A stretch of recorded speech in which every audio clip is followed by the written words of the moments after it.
Hello everyone, welcome back to learning hub NCERT. और आज हम करेंगे क्लास थर्ड की हिंदी के बुक का चैप्टर नंबर 2, शेर की बास मक्खी। एक था जंगल, उस जंगल में एक शेर भोजन करके आराम कर रहा था।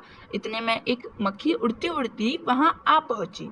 शेर ने 2-3 दिनों से स्नान नहीं किया था, इसलिए मक्खी शेर के कान में एकदम पास भिन्न भिन्न भिन्न करने लगी।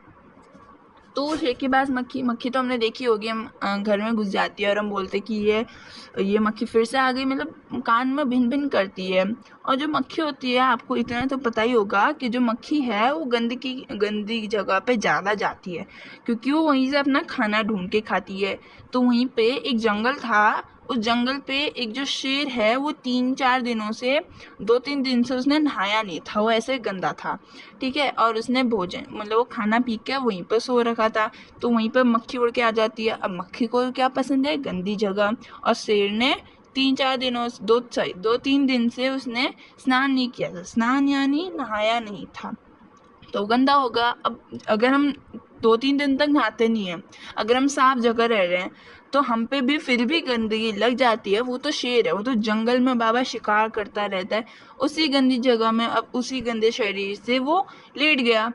इसीलिए मक्खी शेर के कान में के एकदम पास जाके भिन्न भिन्न भिन्न भिन्न यानी जो भिन्न भिन्न आती है ना, उसे भिन्न भिन्न यहाँ कहा गया है, अंडरलाइन भी करा है, ये कठिन वर्ड है, करके करने लगी। शेर को बहुत मुश्किल से नींद आई थी। उसने पंजा उठाया, मक्खी उड़ गई, लेकिन फिर से शेर के कान के पास भिन भिन शुरू हो गई। अब हम भी ऐसा करते, हम सो रहे होते हैं, मक्खी आ जाती है। अब मक्खी तभी आएगी जब हम साफ सुथरे नहीं होंगे, तो तभी आएगी। तो उसी प्रकार जो शेर है, शेर भी लेट रखा था, सो गया था, और उसे बहुत मुश्किल से नींद आई थी, और मक्खी उसके पास भिन भिन करने लगी। तो उसने अपना पंजा उठाया और मक्खी को मारने लगा, और मक्खी उड़ गई। लेकिन थोड़ी देर बाद, मतलब उसने ऐसे पंजा उठाने के बाद अपना हाथ चलाया कि जा मक्खी यहाँ से उड़, उसके बाद ही मक्खी वापस आ गई। अब शेर को गुस्सा आया, अब शेर को गुस्सा आ गया कि ये बाबा मेरे पास आ रही है। हमें भी गुस्सा आ जाता है जब हम सोते हैं और मक्खी हमारे पास आ जाती है। वह धाड़ा, अरे मक्खी दूर हट, वरना तुझे अभी जान से मार डालूंगा। मक्खी ने धीरे से कहा, छी छी, जंगल के राजा के मुंह से ऐसी भाषा कहीं शोभा देती है। तो फिर अब शेर को गुस्सा आ गया। अब उसने बोला कि मक्खी दूर हो जा, वरना मैं तेरे को मार डालूंगा, तू मेरा गुस्सा नहीं जानती है। तो जो मक्खी है, मक्खी मक्खी बोलती है कि छी ऐसे बातें अच्छी थोड़ी लगती है जंगल के राजे से। कहाँ जंगल का राजा शेर, और कहाँ वो एक मक्खी को मार रहा है और बोल रहा है कि मैं तुझे मार डालूंगा। ये बात अच्छी नहीं लगी। शेर का गुस्सा बढ़ गया। उसने कहा, एक तो मुझे सोने नहीं देती, ऊपर से मेरे सामने जवाब देती है। चुप हो जा, वरना अभी, मक्खी बोली, वरना क्या कर लोगे? मैं क्या तुमसे डर जाऊंगी?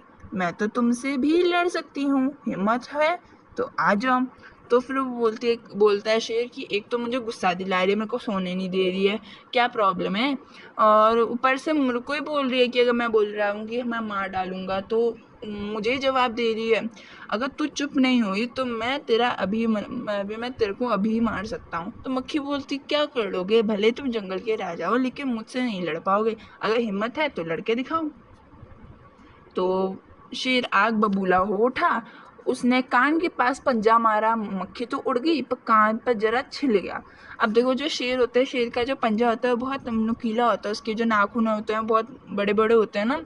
तो फिर ऐसे पंजा मारता है, मक्खी उसके कान में बैठे पंजा मारता है, मक्खी उड़ जाती है, लेकिन उसे कान में छिल जाता है, थोड़ा स्किन निकल जाती है। मक्खी उड़कर शेर की नाक पर बैठी, तो उसने फिर से मक्खी को पंजा मारा, मक्खी उड़ गई। अब की बार शेर की नाक छिल गई। उसी प्रकार वो वहीं पर नाक में बैठी और उसकी नाक भी फिर से छिल गई। मक्खी कभी शेर के माथे पर बैठी, कभी गाल पे तो कभी गर्दन पे। शेर पंजा मारता जाता और खुद को घायल करता जाता। मक्खी तो फट से उड़ जाती। मक्खी की स्पीड देखी है? हम यहाँ से ऐसे मारने चलेंगे कि मक्खी आ जाओ, मैं तेरे को मारता हूँ। मक्खी को मारने जाते हैं और वो सीधा उड़ जाती है। तो इसी प्रकार जो शेर है, शेर भी उसे मारने की कोशिश करता है, लेकिन जहाँ जहाँ वो उसके शरीर में बैठी है वहाँ वहाँ मारता है, लेकिन मक्खी उड़ जाती है, लेकिन जो उसके खुद को वो घायल करता जाता है। अंत में शेर उब गया, थक गया। वो बोला, मक्खी बहन, अब मुझे छोड़ो, मैं हारा और तुम जीती, बस अब शेर बहुत थक गया था ऐसी लड़ाई से और उसे चोट भी लगी थी, उब गया यानी थोड़ा सा बोर हो गया, ठीक है, परेशान हो गया, थक गया। तो उसने बोला कि मक्खी बहन अब मुझे छोड़ दो, मैं तुमसे अब कुछ नहीं करूँगा, मैं हार गया और तुम जीत गए, बस यहीं पे बात खत्म, अब तुम जा सकती हो। मक्खी घमंड में चूर होकर उड़ती उड़ती आगे बढ़ी, सामने एक हाथी मिला। मक्खी ने कहा, अरे हाथी, मुझे प्रणाम कर, मैंने जंगल के राजा को हराया है, इसलिए जंगल में अब मेरा राज चलेगा। तो अब जब मक्खी हो उसे घमंड आ गया कि अरे मैंने तो जंगल के राजा को हरा दिया, तो मैं तो अब पूरी जंगल की महारानी बन गई। उसने ये बोला और उड़ती उड़ती घमंड में चूर होके वो हाथी के पास गई। हाथी से बोला कि हाथी मुझे प्रणाम कर, अब मैंने जंगल के राजा को हराया है और अब मैं ही सबसे महाशक्तिशाली हूँ, इसीलिए जंगल में अब मेरा राज चलेगा। हाथी ने सोचा, इस पागल मक्खी से बहस करने में समय कौन बर्बाद करे। हाथी बहुत समझदार होता है ना, तो उसने बोला कि छोड़ो, शेर को गुस्सा आ गया होगा इसीलिए वो उससे परेशान हो गया होगा, लेकिन मुझे समझदारी से काम करना चाहिए वरना मैं इसकी बातों में फंस के मुझे पता नहीं क्या क्या करवा देगी। हाथी ने सूंड उठाकर अपनी मक्खी को मक्खी को प्रणाम किया और आगे बढ़ गया। तो हाथी ने बोला कि ठीक है, मैं तुम्हें प्रणाम कर देता हूँ, मैं जा रहा हूँ, प्रणाम करने में क्या ही जा रहा है। सामने से आ रही लोमड़ी ने यह सब देखा। अब लोमड़ी ने देख लिया कि अच्छा ये सब इसने हाथी को भी हरा दिया, शेर को भी हरा दिया। लोमड़ी मंद मंद मुस्कुराने लगी। इतने में मक्खी ने लोमड़ी से कहा, अरे ओ लोमड़ी, चल मुझे प्रणाम कर, मैंने जंगल के राजा शेर और विशाल काय हाथी को भी हरा दिया। तो उसने लोमड़ी से भी बोला कि मुझे प्रणाम कर, मैंने सबको हरा दिया, मतलब शेर और हाथी को, जो बहुत शक्तिशाली है, जंगल के सबसे शक्तिशाली हैं। लोमड़ी ने उससे प्रणाम किया, फिर धीरे से बोली, मतलब लोमड़ी ने तो कहा कि ठीक है आपको प्रणाम कर देता हूँ। फिर वो धीरे से बोलती है, धन्य हो मक्खी रानी, धन्य हो, धन्य है आपका जीवन और धन्य है आपके माता पिता। तो उसने बोलता कि आप बहुत लकी हो, मतलब आप बहुत लकी हो, आपके जीवन भी बहुत लकी है, आपका लाइफ स्टाइल भी बहुत अच्छे से चल रहा है और आपके माता पिता भी बहुत धन्य लकी हैं। लेकिन मक्खी रानी, उधर वो मकड़ी दिखाई दे रही है ना, वो आपको गाली दे रही है, उसकी जरा खबर लो ना। तो बोलता है कि अरे मक्खी, लोमड़ी तो बहुत चालाक होती है, तो उसने बोला कि अरे मक्खी रानी उधर देखो, वहाँ पे एक मकड़ी आ रही है और मकड़ी आपको गाली दे रही है। गाली यानी अपशब्द, यानी किसी के बारे में बुरा कहना, वो आपको गाली दे रही है, अब उसकी खैर लो। अब आप तो इतनी बड़ी रानी हो, आपने एक हाथी को भी हरा दिया, एक शेर को भी हरा दिया, अब मकड़ी आपके बारे में बोल रही है, उसकी भी खबर ले लो। यह सुनकर मक्खी गुस्से में लाल होके बोली, मक्खी बोली, उस मकड़ी को तो मैं चुटकी बजा के ख़त्म कर देती हूँ। तो फिर मक्खी ने मकड़ी से बोला कि चलो अब मैं इसकी भी खैर लेती हूँ, इसको चुटकी बजा के यूं 1 सेकंड में इसे मार डालूंगी।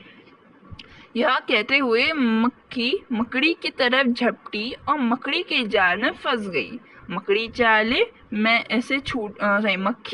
से छूटने की ज्यों कोशिश करती गई, त्यों तो और भी अधिक फंसती गई। अंत में वो थक गई, हार गई। यह देखकर लोमड़ी मंद मंद मुस्कुराते हुए वहां से चलती बनी। अब क्या हुआ, अब देखो, अब जो मक्खी है, मक्खी हाथी और शेर के सामने तो बहुत छोटी है, उसे मतलब छोटे होने का वो फायदा उठाती है। लेकिन जो मकड़ी है और मक्खी का साइज लगभग एक ही होता है, थोड़ी सी मक्खी छोटी होगी लेकिन ज़्यादा नहीं। लेकिन जब वो उसको मकड़ी के पास जाती है उसे मारने के लिए कि चल मैं तेरी खबर लेती हूँ, वहाँ पे उसके जाल होता है। अब जाल दिखाई नहीं देता, हमें भी ऐसा होता है कई बार, मुंह पे जाल आ जाता है, बोलते ये क्या चिपक गया ना, तो मकड़ी का जाल दिखता नहीं है। तो जो मक्खी है, मक्खी मकड़ी के जाल में फंसती गई। अब उसने बोला कि ये क्या, फंस गई मैं, उसे मतलब निकलने की जितनी भी कोशिश करती हूँ उतना और फंसती जाती। लास्ट में क्या हुआ, थक गई, हार गई और फिर डी एंड उसका भी खत्म हो गया, वो भी खत्म हो गई होगी। और जो लोमड़ी है वो भी मंद मंद मुस्कुराते हुए वहां से चल गई बनी। मंद मंद मुस्कुराना यानी मन ही मन मुस्कुराते हुए वहां से चली गई। तुम्हारी ये जो चैप्टर है ये खत्म हो गया। इस चैप्टर से हमें क्या सीख मिलती है, वो सीख ये है कि हमें कभी भी किसी पे मतलब अब हमें कभी भी घमंड नहीं करना चाहिए। घमंड से देखो, मक्खी पहले ऐसे यहीं पे ऐसे घूम रही थी, शेर में ना, शेर के कान में भिन्न भिन्न करती गई, उसे लगा कि मैंने शेर को हरा दिया। अब बोला कि ये जो जंगल का राजा है, शेर को हरा दिया मैंने। उसके बाद हाथी पे गए, हाथी भी बोला कि चलो ऐसे पागल से कौन मुंह लगता है। तो फिर उसने भी बोला कि ठीक है आपको प्रणाम कर देता हूँ। फिर उसे लोमड़ी मिली, लोमड़ी ने भी प्रणाम कर दिया। धीरे धीरे उसका घमंड बढ़ता गया। और फिर जब उसने बोला, लोमड़ी ने बोला कि हाँ मकड़ी आपके बारे में गलत बोल रही है, तो उसे बहुत गुस्सा आ गया। वो उसके पास गई, लेकिन उसके जाल में फंस गई और वहीं पर फंस गई। तो इस चैप्टर के जो लेखक हैं वो है योगेश जोशी।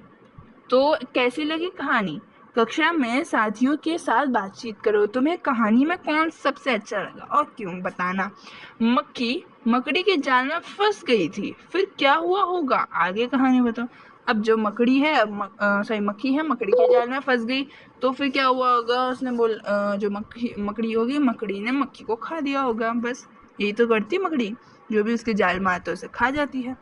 अगर कहानी का नाम मक्खी को ध्यान में ना रखकर लोमड़ी और शेर को ध्यान में रखकर लिखा जाता, तो उससे क्या क्या नाम हो जा सकते थे? अभी बताना है कि ये मक्खी के बदले, जैसे चैप्टर का नाम है शेर की बास मक्खी, तो इसके बदले आपको कोई ऐसे शेर या फिर लोमड़ी के बारे में कहानी लिख सकते हैं। हम ऐसे लिख सकते हैं कि शेर का गुस्सा, लोमड़ी की समझदारी, और भी बहुत सारे टाइटल हैं, आप अपने मन में सोच सकते हो।